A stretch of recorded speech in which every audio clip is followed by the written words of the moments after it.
ನೀವು ಯಾರಿಗಾದರೂ ಹಣ ಕೊಟ್ಟಿದ್ದೀರಾ? ಅವ್ರು ನಿಮಗೆ ವಾಪಸ್ ಕೊಡ್ತಾ ಇಲ್ವಾ? ಇವಾಗ ಅವ್ರು ವಾಪಸ್ ಕೊಟ್ಟಿಲ್ಲ ಅಂದರೆ ನಿಮ್ಮ ಮನಸ್ಸಿನಲ್ಲಿ ಏನು ಅನ್ನಿಸ್ತಾ ಇದೆ ನಿಮಗೆ?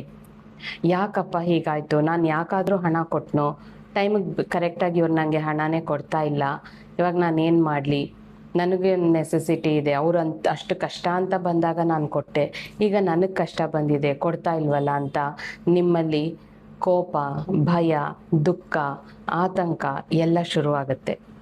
ಈ ಥರ ಇದ್ದಾಗ ನಿಮಗೇನಾಗುತ್ತೆ, ಮನಿ ಬ್ಲಾಕೇಜ್ ಅನ್ನೋದು ಕ್ರಿಯೇಟ್ ಆಗುತ್ತೆ. ಈ ಮನಿ ಬ್ಲಾಕೇಜ್ ಯಾರಿಂದ ಆಯಿತು? ನಿಮ್ಮಿಂದಾನೆ ತಾನೆ. ಸೊ ಇದೇನಂದರೆ, ನಮ್ಮ ಗಮನ ಯಾವ ಕಡೆ ಹೋಗುತ್ತೋ ಅದನ್ನೇ ನಾವು ಅಟ್ರ್ಯಾಕ್ಟ್ ಮಾಡ್ತೀವಿ ಅಂತ ನಾನು ಕಳೆದ ವಿಡಿಯೋಲಿ ಹೇಳಿದ್ದೆ ಅಲ್ವಾ? ಎಕ್ಸಾಕ್ಟ್ಲಿ. ಸೊ ಈಗ ನೀವು ಸಾಲ ಕೊಟ್ಟಿದ್ದೀರಾ, ಅವ್ರು ನಿಮಗೆ ವಾಪಸ್ ಕೊಡ್ತಾ ಇಲ್ಲ ಅಂದರೆ ನಿಮ್ಮ ಗಮನ ಬರೀ ಸಾಲದ ಮೇಲಿದೆ, ಹಣದ ಮೇಲಿದೆ, ಅವ್ರ ಬಗ್ಗೆ ದುಃಖ, ಅವ್ರ ಬಗ್ಗೆ ಕೋಪ, ಇಂಥದ್ದೆಲ್ಲ ನೀವು ಹಿಡಿದಿಟ್ಕೊಂಡಾಗ ನೀವು ಆ ದುಃಖ, ಕೋಪ, ಭಯ ಅದನ್ನೇ ತಾನೇ ಅಟ್ರ್ಯಾಕ್ಟ್ ಮಾಡ್ತೀರಾ. ನಿಮ್ಮ ಗಮನ ಅದರ ಮೇಲೆ ತಾನೇ ಇದೆ. ಮತ್ತೀಗೇನು ಮಾಡಬೇಕು ಅಂತೀರಾ? ಸೊ ನಿಮಗೋಸ್ಕರನೇ ನಾನು ಸೊಲ್ಯೂಷನ್ ತಗೊಂಡು ಬಂದಿದ್ದೀನಿ. 5 ಸ್ಟೆಪ್ಸಲ್ಲಿ ಹೇಳ್ತೀನಿ. ನೀವು ಹಣದ ವಿಷಯದಲ್ಲಿ ಭಾವನಾತ್ಮಕವಾಗಿ ಮತ್ತು ಮಾನಸಿಕವಾಗಿ ಅಫೆಕ್ಟ್ ಆಗದೆ ಈಸಿಯಾಗಿ, ಆರಾಮಾಗಿ ಹೇಗೆ ನಿಮ್ಮ ಹಣನ ನೀವು ರಿಕವರ್ ಮಾಡ್ಕೋಬಹುದು ಅಂತ ಸಿಂಪಲ್ ಆಗಿರುವಂಥ ಸ್ಟೆಪ್ಸಲ್ಲಿ ಹೇಳ್ತೀನಿ. ಕೇಳಿಸ್ಕೊಳ್ಳಿ, ಫಾಲೋ ಮಾಡಿ. ಫಾಲೋ ಮಾಡಿದ್ಮೇಲೆ ಯಾರಿಗೆಲ್ಲ ಹಣ ವಾಪಸ್ ಸಿಕ್ಕಿದೆಯೋ ಬಂದು ಕಾಮೆಂಟಲ್ಲಿ ಶೇರ್ ಮಾಡಿ ಸ್ನೇಹಿತರೆ. ಇವಾಗ ನಮಸ್ಕಾರ ಸ್ನೇಹಿತರೆ, ವೆಲ್ಕಮ್ ಟು ಸ್ಥೈರ್ಯ. ನಾನು ತ್ರಿವೇಣಿ, ಲೈಫ್ ಕೋಚ್ ಮತ್ತು ಹೀಲರ್. ಸೊ ಮೊದಲನೇದಾಗಿ ನಿಮ್ಮ ಹಣನ ನೀವು ರಿಕವರ್ ಮಾಡ್ಕೋಬೇಕಂದ್ರೆ 5 ಸ್ಟೆಪ್ಸಲ್ಲಿ ಮೊದಲನೇದಾಗಿ ನೀವು ಯೂಶಲಿ ಏನು ಮಾಡ್ತೀರಾ?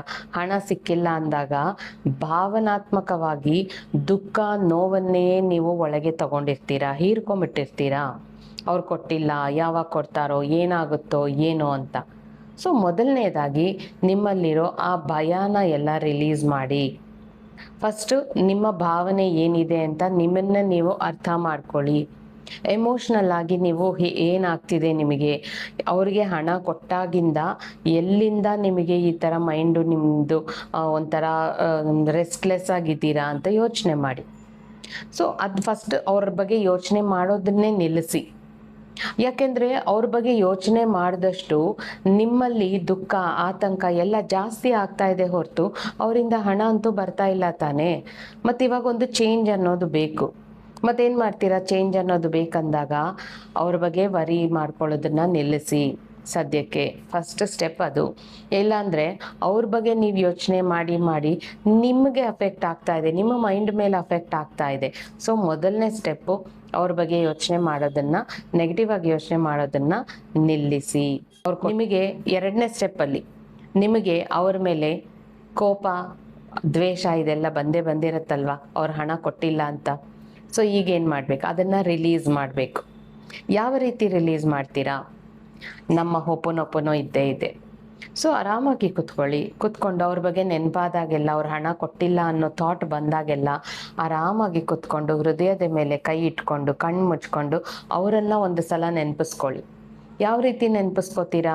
ಈಗ ಇತ್ತೀಚೆಗೆ ನೀವು ಅವ್ರ ಹಣ ಕೊಟ್ಟಿಲ್ಲ ಅಂತಂದಾಗ, ಅವ್ರ ಹತ್ರ ಹೋದಾಗ ನೀವು ಅವರನ್ನು ಹೇಗೆ ನೋಡ್ತೀರೋ ಹಾಗಲ್ಲ. ಅವರು ಚೆನ್ನಾಗಿದ್ದಾಗ, ನೀವು ಹಣ ಕೊಡೋಕ್ಕಿಂತ ಮುಂಚೆ ಅವರ ಮತ್ತು ನಿಮ್ಮ ಒಂದು ಫ್ರೆಂಡ್ಶಿಪ್ ಅಥವಾ ರಿಲೇಷನ್ಶಿಪ್ ಚೆನ್ನಾಗಿದ್ದಾಗ, ಅವ್ರು ಹೇಗಿದ್ರು, ನಗ್ನಗ್ತಾ ಖುಷಿಯಾಗಿದ್ದಾಗ ಆ ಒಂದು ವ್ಯಕ್ತಿನ ನಿಮ್ಮ ಮೈಂಡಲ್ಲಿ ತಂದ್ಕೊಳ್ಳಿ. ನಿಮ್ಮ ಒಳಕಣ್ಣಿಂದ ನೋಡಿ ಅಂಥ ವ್ಯಕ್ತಿನ. ಆ ವ್ಯಕ್ತಿಗೆ ನೀವು ನಿಮ್ಮ ಮನಸ್ಸಿಂದ ಹೇಳ್ತೀರಾ, ನಿಮ್ಮ ಮನಸ್ಸಿನ ಒಳಗೆ, ನಮ್ಮಿಬ್ಬರ ಮಧ್ಯೆ ಈ ಹಣದ ವಿಷಯದಲ್ಲಿ ಏನೆಲ್ಲ ಆಗಿದೆಯೋ ಅದರ ಜವಾಬ್ದಾರಿನ ನಾನೇ ತಗೋತೀನಿ ಅಂತ. ಹೀಗಂದಾಗ ನಿಮಗೆ ಕೋಪ ಬರ್ಬೋದು. ಆಲ್ರೆಡಿ ನೀವು ಕೋಪ ಮಾಡ್ಕೊಂಡಾಯ್ತು, ಮತ್ತೆ ಯಾಕೆ ನಿಮ್ಮ ಹಣ ಬಂದಿಲ್ಲ, ಅದಕ್ಕೆ ಅಲ್ವಾ ಚೇಂಜ್ ಮಾಡ್ಕೊಳ್ಳೋಕ್ಕೆ ಅಲ್ವಾ ಇಲ್ಲಿವರೆಗೂ ಬಂದಿದ್ದೀರಾ, ಈ ವಿಡಿಯೋ ನೋಡ್ತಾ ಇದ್ದೀರಾ, ಮತ್ತು ನಾನು ಹೇಳೋದನ್ನು ಕೇಳಬೇಕಪ್ಪ. ಜವಾಬ್ದಾರಿನ ನೀವೇ ತಗೋಬೇಕು. ಯಾಕೆಂದರೆ ನಿಮ್ಮ ಒಳಗೆ ಏನಿದೆಯೋ ಅದೇ ತಾನೇ ನಿಮ್ಮ ಹೊರಗೆ ನಡೀತಾ ಇದೆ. ನೀವೇ ತಾನೇ ಸ್ಟಕ್ ಮಾಡಿ ಕುತ್ಕೊಂಡಿದ್ದೀರಾ. ಹಾಗಾಗಿ ನಮ್ಮಿಬ್ಬರ ಮಧ್ಯೆ ಏನೆಲ್ಲ ನಡೀತಿದೆಯೋ ಅದರ ಜವಾಬ್ದಾರಿನ ನಾನೇ ತಗೋತಾ ಇದ್ದೀನಿ ಅಂತ ಹೇಳಿಕೊಂಡು ಆ ವ್ಯಕ್ತಿಗೆ ಹೊಪನೊಪನೋ ಹೇಳ್ಕೊಳ್ಳಿ. ಈ ಹೊಪನೊಪನೋ ಹೇಗೆ ಹೇಳ್ಕೊಳ್ತೀರಾ ಅಂದರೆ, ನಾನು ಗೊತ್ತಿದ್ದೋ ಗೊತ್ತಿಲ್ಲದೇನೋ ನಿನ್ನ ಬಗ್ಗೆ ತುಂಬ ತಪ್ಪಾಗಿ ಅಂದ್ಕೊಂಡಿದ್ದೆ, ಅದಕ್ಕೆ ನನ್ನನ್ನು ಕ್ಷಮಿಸ್ಬಿಡು. ಇಲ್ಲಿವರೆಗೂ ನಾನು ನಿನಗೆ ಕೊಟ್ಟಿರೋ ನೋವಿಗೆಲ್ಲ ದಯವಿಟ್ಟು ನನ್ನನ್ನು ಕ್ಷಮಿಸ್ಬಿಡು. ಆದರೂ ನೀನು ಇಲ್ಲಿವರೆಗೂ ನನ್ನ ಜೊತೆ ಎಷ್ಟು ಚೆನ್ನಾಗಿದ್ದೆ, ಅದಕ್ಕೆ ಥ್ಯಾಂಕ್ ಯು. ನಿನ್ನಿಂದ ನಾನೊಂದು ಪಾಠನ ಕಲ್ತಿದ್ದೀನಿ, ಅದಕ್ಕೆ ಐ ಲವ್ ಯು ಅಂತ ಒಂದು ಸಲ ಅಂದ್ಕೊಂಡು ಅದಾದಮೇಲೆ I am sorry, please forgive me, thank you, I love you ಅಂತ ಮನಸ್ಸಿಂದ ಹೇಳ್ಕೊಳ್ಳಿ. ಸುಮ್ಮನೆ I am sorry, please forgive me, thank you, I love you ಈ ಥರ ಹೇಳ್ಕೊಂಡ್ರೆ ಏನು ಪ್ರಯೋಜನ ಇಲ್ಲ. ಇಲ್ಲಿ ನಾವು ಮನಸ್ಸಿಂದ ಕ್ಷಮೆಯನ್ನು ಕೇಳಿ ಹೇಳಿ ಧನ್ಯವಾದಗಳನ್ನು ಹೇಳಿ ಪ್ರೀತಿಯನ್ನು ಹೇಳಿದಾಗ ಈ ಒಂದೊಂದು ಪದ ಕೂಡ ನಮ್ಮ ಫ್ರೀಕ್ವೆನ್ಸಿನ ಹೈ ಮಾಡುತ್ತೆ, ಅಲ್ಲಿ ಆಗಿರೋ ನೆಗೆಟಿವಿಟಿನ ಕ್ಲೆನ್ಸ್ ಮಾಡುತ್ತೆ. ನೀವು ಇಲ್ಲಿವರೆಗೂ ಅವ್ರ ಮೇಲೆ ಹಾಕಿರೋ ನೆಗೆಟಿವಿಟಿ ಎಲ್ಲ ಕ್ಲೆನ್ಸ್ ಆಗುತ್ತೆ. ಸೊ ಎಷ್ಟು ಸಲ ಹೇಳ್ಕೋಬೇಕು ಅಂದರೆ ನಿಮ್ಮ ಮನಸ್ಸಿಗೆ ಸಮಾಧಾನ ಆಗುವಷ್ಟು ಒಂದು 7-8 ಸಲ ಹೇಳ್ಕೊಂಡ್ರೆ ಸಮಾಧಾನ ಆಯಿತಾ, ಸಾಕು. ಅದಾಗಿದ ತಕ್ಷಣ ಒಂದು ಸಲ ಬ್ರೀತ್ ಇನ್ ಬ್ರೀತ್ ಔಟ್ ಮಾಡಿಕೊಂಡು ನಿಮ್ಮ ಮನಸ್ಸನ್ನು ನೋಡ್ಕೊಳ್ಳಿ, ಹೇಗಿರುತ್ತೋ ಫ್ರೆಶ್ ಆಗಿ ಅನಿಸುತ್ತೆ. ಸೊ ನೆಕ್ಸ್ಟ್ ಮೂರನೇ ಪಾಯಿಂಟ್ ಬಂದು ಇವಾಗ ಫಸ್ಟ್ ಬಂದು ನೀವು ಅದನ್ನು ಅವರನ್ನು ಫಸ್ಟು ಅವ್ರ ಬಗ್ಗೆ ಯೋಚನೆ ಮಾಡೋದನ್ನು ನಿಲ್ಲಿಸ್ಬಿಟ್ರಿ. ಎರಡನೇ ಪಾಯಿಂಟಾಗಿ ಅವ್ರ ಬಗ್ಗೆ ನಿಮ್ಮ ಮನಸ್ಸಿನಲ್ಲಿರುವಂಥ ನೆಗೆಟಿವಿಟಿನೆಲ್ಲ ಕ್ಲೆನ್ಸ್ ಮಾಡ್ಕೊಂಡ್ರಿ. ಮೂರನೇ ಪಾಯಿಂಟಲ್ಲಿ ನೀವು ನಿಮ್ಮ ಮೈಂಡ್ ಸೆಟ್ಟನ್ನು ಶಿಫ್ಟ್ ಮಾಡ್ಕೊಳ್ಳಿ. ಹೇಗೆ ಅಂತೀರಾ? ಸ್ಕ್ಯಾರ್ಸಿಟಿಯಿಂದ ಅಬಂಡೆನ್ಸ್ಗೆ, ಅಂದರೆ ಕೊರತೆಯಿಂದ ಸಮೃದ್ಧಿಯ ಕಡೆಗೆ. ಈಗ ನೀವು ಅವ್ರು ಹಣ ಕೊಟ್ಟಿಲ್ಲ ಅಂತ ಯೋಚನೆ ಮಾಡ್ತಿದ್ರೆ ನಿಮ್ಮ ಹತ್ರ ಹಣ ಇಲ್ಲ ಅಂತ ನಿಮ್ಮ ಇನ್ನರ್ ಚೈಲ್ಡ್ ಅದು ಅರ್ಥ ಮಾಡ್ಕೊಳ್ಳುತ್ತೆ. ಆವಾಗ ನಿಮ್ಮ ಹತ್ರ ಇರೋದು ಕೂಡ ಇಲ್ಲದೆ ಇರೋ ಹಾಗೆ ಹೋಗುತ್ತೆ. ಇವಾಗ ಇದಕ್ಕೆ ಏನು ಮಾಡಬೇಕು ಅಂದರೆ ಅವರ ಬಗ್ಗೆ ಥಾಟ್ ಬಂದಾಗೆಲ್ಲ ಯಾಕೆ ಇವ್ರಿಗೆ ಹಿಂಗೆ ಮಾಡಿದ್ರು, ನಂಗೆ ಕೊಡ್ತಾರೋ ಇಲ್ವೋ ಹಣ ಅಂತ ಯೋಚನೆ ಬಂದಾಗೆಲ್ಲ ನೀವು ಮಾಡಬೇಕಾಗಿರೋದು ಒಂದೇ, ಕರ್ಮದ ಸೆಂಟೆನ್ಸ್ ಹೇಳ್ಕೊಳ್ಳಿ. ಯಾಕೆಂದರೆ ಇದೆಲ್ಲ ಪಾಸ್ಟ್ ಲೈಫಿಂದ ಬಂದಿರುವಂಥ ಕಂಟಿನ್ಯೂಯೇಷನ್. ಪಾಸ್ಟಲ್ಲಿ ನೀವು ಅವ್ರಿಗೆ ಯಾವ ರೀತಿ ನೋವು ಕೊಟ್ಟಿದ್ರು, ಈಗ ಅವರು ನಿಮಗೆ ಈ ರೀತಿ ನೋವು ಕೊಡ್ತಾ ಇದ್ದಾರೆ. ಹಾಗಾಗಿ ಅವ್ರ ಬಗ್ಗೆ ನಿಮಗೆ ಥಾಟ್ ಬಂದಾಗೆಲ್ಲ ನೀವು ಹೇಳ್ಕೋಬೇಕಾಗಿರೋದು, ಹಿಂದೆ ನಾನು ನಿನಗೆ ನೋವು ಕೊಟ್ಟಿದ್ದೆ, ಅದಕ್ಕೆ ನನ್ನನ್ನು ಕ್ಷಮಿಸ್ಬಿಡು. ಈಗ ನೀನು ನನಗೆ ನೋವು ಕೊಡ್ತಾ ಇದೆಯಾ, ನಾನು ನಿನ್ನ ಕ್ಷಮಿಸ್ಬಿಟ್ಟಿದ್ದೀನಿ. ಇಲ್ಲಿಗೆ ನಮ್ಮ ಕರ್ಮದ ಖಾತೆ ಮುಕ್ತಾಯವಾಯಿತು. ಇಲ್ಲಿಂದ ನಾವಿಬ್ಬರು ತುಂಬ ಚೆನ್ನಾಗಿರ್ತೀವಿ. ಈ ಒಂದು ಸೆಂಟೆನ್ಸಸ್ ಹೇಳ್ಕೊಳ್ಳೋದ್ರಿಂದ ಯಾವ ರೀತಿಯಾದ ಬದಲಾವಣೆ ಆಗ್ತಾ ಇದೆ ಗೊತ್ತಾ? ಇವಾಗ ಹೀಲಿಂಗ್ಗೆ ಯಾರ್ಯಾರು ಬರ್ತಾರೋ, ಕೋರ್ಸಸ್ ಯಾರೆಲ್ಲ ಕಲ್ತಿದ್ದಾರೋ ಅವರಿಗೆಲ್ಲ ಇದೆಲ್ಲ ಗೊತ್ತಿದೆ. ಅವ್ರಿಗೆ ಬಂದು ಎಷ್ಟು ಒಳ್ಳೆ ಫೀಡ್ಬ್ಯಾಕ್ಸ್ ಹೇಳ್ತಾ ಇರ್ತಾರೆ ಅವ್ರ ಜೀವನದಲ್ಲಿ ಆಗ್ತಾ ಇರುವಂಥ ಚೇಂಜಸ್ಸನ್ನು. ಸೊ ನೀವು ಇದನ್ನು ನಿಮ್ಮ ಮೈಂಡ್ ಸೆಟ್ಟನ್ನು ಬದಲಾಯಿಸ್ಕೊಳ್ಳಿ. ಅವರ ಬಗ್ಗೆ ಯಾರಿಗೆ ನೀವು ಹಣ ಕೊಟ್ಟಿದ್ದೀರೋ ಅವ್ರ ಬಗ್ಗೆ ನಿಮಗೆ ಥಾಟ್ ಬಂದಾಗೆಲ್ಲ ಫಸ್ಟು ಕೋಪ ಬಂತ, ದುಃಖ ಆಯಿತಾ, ಓಪನ್ ಹೇಳ್ಕೊಂಡು ಎರಡನೇ ಪಾಯಿಂಟಲ್ಲಿ ಹೇಳಿರೋ ಹಾಗೆ ಓಪನ್ ಹೇಳ್ಕೊಂಡು ರಿಲೀಸ್ ಮಾಡ್ಕೊಳ್ಳಿ. ಈಗ ನೆಕ್ಸ್ಟ್ ಸ್ಟೆಪ್ ನಿಮಗೆ ಅವ್ರ ಬಗ್ಗೆ ಥಾಟ್ ಬಂದಾಗ ಆ ಥರ ರಿಲೀಸ್ ಮಾಡ್ಕೊಂಡ್ಮೇಲೂ ನಿಮ್ಮ ಮನಸ್ಸು ಏನೋ ಒಂಥರ ಆಗ್ತಿದೆ ಅಂದಾಗ ಈ ಕರ್ಮದ ಸೆಂಟೆನ್ಸ್ ಹೇಳ್ಕೊಳ್ಳಿ. ಅಷ್ಟೇ ಅಲ್ಲ, ಈ ಫಾರ್ಗಿವ್ನೆಸ್, ಲವ್, ಬ್ಲೆಸ್ಸಿಂಗ್ ಈ ಮೂರು ಇದೆಯಲ್ಲ ಇಮ್ಮಿಡಿಯೇಟಾಗಿ ನಮ್ಮ ಫ್ರೀಕ್ವೆನ್ಸಿನ ಹೈ ಮಾಡುತ್ತೆ. ನಿಮಗೆ ಅವ್ರ ಬಗ್ಗೆ ಥಾಟ್ ಬಂದ್ರೇ ನಿಮ್ಮ ಫ್ರೀಕ್ವೆನ್ಸಿ ಲೋ ಆಗ್ತಾ ಇದೆ, ಅವ್ರು ಕೊಟ್ಟಿಲ್ಲ ಅನ್ನೋ ಥಾಟಿಂದ. ಹಾಗಾಗಿ ನಿಮ್ಮ ಫ್ರೀಕ್ವೆನ್ಸಿನ ಹೈ ಮಾಡ್ಕೋಬೇಕಲ್ಲ, ಫಸ್ಟ್ ಅವ್ರನ್ನ ಕ್ಷಮಿಸ್ಬಿಡಿ. ನೆಕ್ಸ್ಟ್ ಅವ್ರಿಗೆ ನಿಮ್ಮಿಂದ ಪ್ರೀತಿನ ಕಳಿಸಿ. ನಿಮ್ಮ ಮನಸ್ಸಿಂದ, ನನ್ನಿಂದ ನಿನಗೆ ತುಂಬ ಪ್ರೀತಿನ ಕಳಿಸ್ತಾ ಇದ್ದೀನಿ, ನಿನಗೆ ನನ್ನ ಪ್ರೀತಿಯ ಅವಶ್ಯಕತೆ ಇದೆ ಅಂತ ಹೇಳ್ಕೊಳ್ಳಿ. ಅದಾದಮೇಲೆ ಮೂರನೇ ಪಾಯಿಂಟ್ ಬ್ಲೆಸ್ಸಿಂಗ್, ಅವ್ರನ್ನ ಆಶೀರ್ವಾದ ಮಾಡಿ. ನಿನ್ನ ಕನಸುಗಳೆಲ್ಲ ನನಸಾಗಲಿ, ಆ ದೇವರ ಆಶೀರ್ವಾದ ಯಾವಾಗಲೂ ನಿನಗಿರಲಿ, ನೀನು ನಿನ್ನ ಕುಟುಂಬ ತುಂಬ ಚೆನ್ನಾಗಿದ್ದೀರಾ ಅಂತ ನೀವು ಆಶೀರ್ವಾದ ಮಾಡ್ಕೊಳ್ಳಿ. ಇನ್ನೂ ನಿಮ್ಮದೇ ಆದ ಮಾತುಗಳಲ್ಲಿ ಚೆನ್ನಾಗಿ ಆಶೀರ್ವಾದ ಮಾಡಿ. ಯಾಕಂದರೆ ಅವ್ರು ಚೆನ್ನಾಗಿದ್ರೆ ತಾನೇ ನಿಮ್ಮ ಹಣ ನಿಮಗೆ ಬರುತ್ತೆ.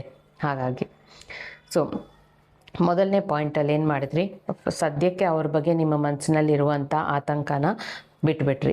ಎರಡನೇ ಪಾಯಿಂಟಲ್ಲಿ ನಿಮಗೆ ಅವರ ಬಗ್ಗೆ ಅವರು ಹಣ ಕೊಟ್ಟಿಲ್ಲ ಅಂತ ಅಂದಾಗ ನಿಮಗೇನು ಮನಸ್ಸಲ್ಲಿ ಬರ್ತಿದೆಯೋ ಆ ಎಮೋಷನ್ಸ್ನ ರಿಲೀಸ್ ಮಾಡ್ಕೊಳ್ಳೋಕ್ಕೆ ಓಪನ್ ಹೇಳ್ಕೊಂಡ್ರಿ. ಮೂರನೇ ಪಾಯಿಂಟಲ್ಲಿ ನಿಮ್ಮ ಮೈಂಡ್ ಸೆಟ್ಟನ್ನು ಪಾಸಿಟಿವಿಟಿ ಕಡೆಗೆ ಬದಲಾಯಿಸ್ಕೊಂಡ್ರಿ. ಈಗ ನಾಲ್ಕನೇದು ಬಂದು ವಿಜುವಲೈಸೇಷನ್ ಅಂದರೆ ಯಾವ ರೀತಿ ಮಾಡ್ಕೋತೀರಾ? ವಿಜುವಲೈಸೇಷನ್ ಮತ್ತು ಗ್ರ್ಯಾಟಿಟ್ಯೂಡ್ ಎರಡು ಒಟ್ಟಿಗೆ. ವಿಜುವಲೈಸೇಷನ್ ಅಂದರೆ ಬೆಳಿಗ್ಗೆ ಒಂದು ಸಲ, ಮಧ್ಯಾಹ್ನ ಒಂದು ಸಲ, ರಾತ್ರಿ ಒಂದು ಸಲ ಮಾಡ್ಕೊಳ್ಳಿ. ಯಾವ ರೀತಿ ಅಂದರೆ ಬೆಳಗ್ಗೆ ಎದ್ದ ತಕ್ಷಣ ಕುತ್ಕೊಂಡು ಕಣ್ಣು ಮುಚ್ಕೊಂಡು ಇನ್ನೂ ನಿದ್ದೆಗಣ್ಣಲ್ಲಿದ್ದಾಗಲೇ 1 ನಿಮಿಷ ಸಾಕು, ಅವ್ರು ಆಲ್ರೆಡಿ ನಿಮಗೆ ಹಣ ಕೊಟ್ಬಿಟ್ಟಿದ್ದಾರೆ. ಆ ಹಣದಲ್ಲಿ ನೀವೇನೇನು ಮಾಡಬೇಕೋ ಎಲ್ಲ ಮಾಡಿಬಿಟ್ಟಿದ್ದೀರಾ. ಮಾಡಿಬಿಟ್ಟು ನಿಮಗೆ ತುಂಬ ತೃಪ್ತಿಯಾಗಿದೆ, ಅದನ್ನು ಯಾರ ಜೊತೆನೋ ಹಂಚ್ಕೋತಾ ಇದ್ದೀರಾ. ಖುಷಿಯಿಂದ ತೃಪ್ತಿಯಿಂದ ಹಂಚ್ಕೋತಾ ಇದ್ದೀರಾ. ಅಪ್ಪ ಸದ್ಯಕ್ಕೆ ಅವ್ರ ಕೊನೆಗೂ ಹಣ ಕೊಟ್ಟರು, ಅದರಿಂದ ನಾನು ಇದನ್ನು ಮಾಡಿದೆ, ಈ ಥರ ಆಯಿತು, ಆ ಥರ ಆಯಿತು, ಇವಾಗ ಮನಸ್ಸು ತುಂಬ ತೃಪ್ತಿಯಾಗಿದೆ, ನೆಮ್ಮದಿಯಿಂದ ಇದ್ದೀನಿ ಅಂತ ಖುಷಿಯಿಂದ ಹೇಳ್ತಾ ಇದ್ದೀರಾ. ಇದನ್ನು ವಿಜುವಲೈಸ್ ಮಾಡ್ಕೊಳ್ಳಿ. ಸೇಮ್ ಅದನ್ನೇ ಮಧ್ಯಾಹ್ನನೂ ವಿಜುವಲೈಸ್ ಮಾಡ್ಕೊಳ್ಳಿ, ರಾತ್ರಿನೂ ವಿಜುವಲೈಸ್ ಮಾಡ್ಕೊಳ್ಳಿ. ಇನ್ ಬಿಟ್ವೀನ್ ಆ ವ್ಯಕ್ತಿಗೂ ನೀವು ಯಾವಾಗಲೂ ಕೃತಜ್ಞತೆಗಳನ್ನು ಹೇಳ್ತಾ ಇರಿ. ನಿಮ್ಮ ಹತ್ರ ಇರೋ ಹಣಕ್ಕೆ ನೀವು ಕೃತಜ್ಞತೆಗಳನ್ನು ಹೇಳ್ತಾ ಇರಿ. ನಿಮ್ಮ ಬ್ಯಾಂಕ್ ಬ್ಯಾಲೆನ್ಸ್ ನೀವು ನೋಡ್ಕೊಂಡಾಗೆಲ್ಲ ಅಥವಾ ಅದನ್ನು ನೆನೆಸ್ಕೊಂಡು ಅದಕ್ಕೆ ಕೃತಜ್ಞತೆಗಳನ್ನು ಹೇಳ್ತಾ ಇರಿ. ಯಾಕೆಂದರೆ ಹಣಕ್ಕೆ ನಾವು ಎಷ್ಟು ಕೃತಜ್ಞತೆಗಳು ಹೇಳಿದ್ರೆ ಅದು ಇನ್ನಷ್ಟು ನಮ್ಮ ಹತ್ರ ಬರುತ್ತೆ. ಹಾಗಾಗಿ ಇರೋ ಹಣಕ್ಕೆಲ್ಲ ಕೃತಜ್ಞತೆಗಳನ್ನು ಹೇಳ್ತಾ ಇರಿ. ನೀವು ಖರ್ಚು ಮಾಡೋ ಪ್ರತಿ ಒಂದು ರೂಪಿಗೂ go with love, grow with love ಅಂತ ಹೇಳ್ಕೊಂಡು ಖರ್ಚು ಮಾಡಿ. ಅದು ಇನ್ನಷ್ಟು ನಿಮ್ಮ ಹತ್ರಕ್ಕೆ ಬರುತ್ತೆ. ಈಗ ಲಾಸ್ಟಾಗಿ 5ನೇ ಪಾಯಿಂಟು, ಡಿಟ್ಯಾಚ್ಮೆಂಟ್. ಇದೆಲ್ಲ ಮಾಡ್ಕೊಳ್ಳೋ ಸಮಯದಲ್ಲಿ ನನ್ನ ಹಣ ನನಗೆ ಬರಬೇಕು, ಇನ್ನೂ ಬಂದಿಲ್ವಲ್ಲ ಅಂತ ಯೋಚನೆ ಮಾಡ್ತಿದ್ರೆ ನಿಮ್ಮ ಆ ಕೊಟ್ಟಿರೋ ಹಣದ ಬಗ್ಗೆ ತುಂಬ ಅಟ್ಯಾಚ್ಮೆಂಟಲ್ಲಿದ್ದೀರಾ. ನನಗೆ ಬರಬೇಕು ಅನ್ನೋ ಅದರ ಬಗ್ಗೆನೇ ಅಟ್ಯಾಚ್ಮೆಂಟ್ ಇದ್ದಾಗ ಬರಲ್ಲ. ಯಾವುದೇ ಆಗಲಿ ಅಟ್ಯಾಚ್ಮೆಂಟ್ ಜಾಸ್ತಿ ಆಗಿದ್ದರೆ ಬರಲ್ಲ. ಇವಾಗ ಒಂದು ಮನೆ ಸೇಲ್ ಮಾಡಬೇಕು ಅಂದರೆ ಆ ಮನೆ ಅಂದರೆ ನಿಮಗೆ ತುಂಬ ಪ್ರೀತಿ, ಮನೆ ಬಗ್ಗೆ ನಿಮ್ಮಲ್ಲಿ ಅಟ್ಯಾಚ್ಮೆಂಟ್ ಇದೆ ಅಂದರೆ ಸೇಲ್ ಆಗಲ್ಲ ಮನೆ. ಅದಕ್ಕೆ ಧನ್ಯವಾದಗಳನ್ನು ಹೇಳಿ, ಕೃತಜ್ಞತೆಗಳನ್ನು ಹೇಳಿ ನೀವು ಅದನ್ನು ಸೇಲ್ ಮಾಡಿ ಆರಾಮಾಗಿ ಸೇಲ್ ಆಗುತ್ತೆ. ಅದೇ ರೀತಿ ಇದು ಡಿಟ್ಯಾಚ್ಮೆಂಟನ್ನು ನೀವು ಅಭ್ಯಾಸ ಮಾಡಬೇಕು. ಅಟ್ಯಾಚ್ಮೆಂಟ್ ಎಷ್ಟು ಜಾಸ್ತಿ ಇದ್ದರೆ ನೀವು ಕೊಟ್ಟಿರೋ ಹಣದ ವಿಷಯದ ಬಗ್ಗೆ ಅದು ನಿಮ್ಮಿಂದ ಇನ್ನಷ್ಟು ದೂರ ಹೋಗ್ತಾ ಇರುತ್ತೆ. ಸೊ ಇದು ಸ್ನೇಹಿತರೆ 5 ಸರಳವಾದ ಸ್ಟೆಪ್ಸ್. ಇದನ್ನು ಫಾಲೋ ಮಾಡಿ. ಆ್ಯಕ್ಚುಲಿ ಹಣ ಅಂದ್ರೇ ಒಂದು ಎನರ್ಜಿ. ಈ ಬ್ರಹ್ಮಾಂಡದಲ್ಲಿ ಎಲ್ಲವೂ ಒಂದು ಎನರ್ಜಿ, ಅದೇ ರೀತಿ ಹಣ ಕೂಡ ಒಂದು ಎನರ್ಜಿ. ಈ ಎನರ್ಜಿನ ನಮ್ಮ ಎನರ್ಜಿಯಿಂದ ಮ್ಯಾಚ್ ಮಾಡಿದ್ರೇ ಸಾಕು, ಆವಾಗ ನಮ್ಮ ಈ ಹಣ ಬಂದು ನಮ್ಮ ಹತ್ರ ಹುಡ್ಕೊಂಡು ಬರುತ್ತೆ. ನಾವು ಅದನ್ನು ಹುಡ್ಕೊಂಡು ಹೋದಷ್ಟು ಅದು ನಮ್ಮಿಂದ ದೂರ ಹೋಗ್ತಾ ಇರುತ್ತೆ. ಅದೇ ನಾವು ಅದನ್ನು ಸುಮ್ಮನೆ ಬಿಟ್ಬಿಟ್ಟು ಈ ಥರ ಗ್ರ್ಯಾಟಿಟ್ಯೂಡ್ ಪ್ರಾಕ್ಟೀಸ್ ಮಾಡಿಕೊಂಡು ನಮ್ಮಲ್ಲಿರುವಂಥ ಎಮೋಷನ್ಸನ್ನು ರಿಲೀಸ್ ಮಾಡ್ಕೊಂಡು ಹೋಗ್ತಾ ಇದ್ದರೆ ಆಗ ಅದು ನಮ್ಮನ್ನು ಹುಡ್ಕೊಂಡು ಬರುತ್ತೆ. ಸೊ ಇದನ್ನು ಪ್ರಾಕ್ಟೀಸ್ ಮಾಡ್ಕೊಳ್ಳಿ. ನೀವು ಕಳ್ಕೊಂಡಂತಹ ನಿಮ್ಮ ಹಣ ನಿಮ್ಮ ಹತ್ರಕ್ಕೆ ಬರುತ್ತೆ. ಸೊ ಇನ್ನೊಂದು ಇಂಪಾರ್ಟೆಂಟ್ ಅನೌನ್ಸ್ಮೆಂಟ್ ಇದೆ ಸ್ನೇಹಿತರೆ ನಿಮಗೆ. ಏನಂದರೆ ಇದೇ ಶುಕ್ರವಾರ ಮತ್ತು ಶನಿವಾರ ಅಂದರೆ ಮೇ 15 ಮತ್ತು 16 ಫ್ರೀ ಸೆಷನ್ ಮಾಡ್ತಾ ಇದ್ದೀನಿ. ಎಮೋಷ್ನಲ್ ಸೇಫ್ಟಿ ಅನ್ನೋ ಫ್ರೀ ಸೆಷನ್. ಇದರಲ್ಲಿ ತುಂಬ ಒಳ್ಳೆಯ ವಿಷಯಗಳನ್ನು, ಹೊಸ ವಿಷಯಗಳನ್ನು ಕೇಳಿಸ್ಕೊಳ್ತೀರಾ, ಅರ್ಥ ಮಾಡ್ಕೊಳ್ತೀರಾ, ತಿಳ್ಕೊಳ್ತೀರಾ. ಸೊ ಬನ್ನಿ ಎಲ್ಲರೂ ಮುಖಾಮುಖಿ ನೇರ ಮೀಟ್ ಮಾಡೋಣ. ಎಲ್ಲಿ ಅಂದರೆ ಝೂಮ್ ಲಿಂಕ್ ಎಲ್ಲಿ ಸಿಗುತ್ತೆ ಅಂದರೆ ವಾಟ್ಸಾಪ್ ಗ್ರೂಪಲ್ಲಿ ಸಿಗುತ್ತೆ.